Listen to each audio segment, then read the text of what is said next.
మండలంలో ఆషాఢ మాసంలో చివరి వారం జరిగే గాంధారి మైసమ్మ జాతర జరిగింది. ఈ జాతరలో పాల్గొన్న చెన్నూరు నియోజకవర్గ ఎమ్మెల్యే వెంకటస్వామి వివేక్ అమ్మవారికి బోనం సమర్పించారు. ప్రతి సంవత్సరం వర్షాలు బాగా పడి పంటలు బాగా పండాలని, రాష్ట్ర ప్రభుత్వం ఖజానా భారీగా పెరగాలని వివేక్ అన్నారు.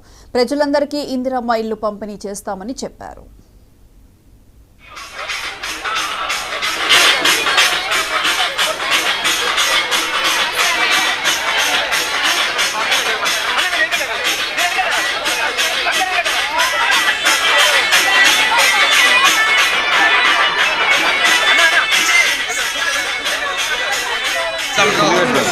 గంధారి మైసమ్మ బోనాలు చాలా పెద్ద ఎత్తున అందరూ కూడా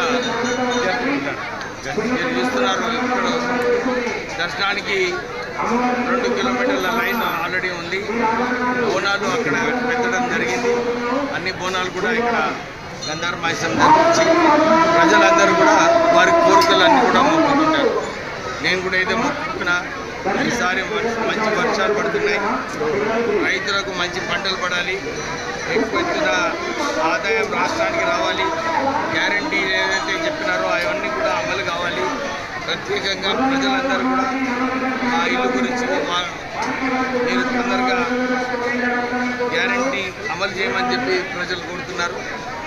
రాష్ట్ర ప్రభుత్వం ఎట్లయితే రుణమాఫీ చేయాలని కంకణం కట్టుకుందో, ఈ ఇందిరమ్మ ఇల్లు కూడా త్వరలోనే అందరికీ కూడా ఈ బడ్జెట్లో పెట్టడం జరిగింది.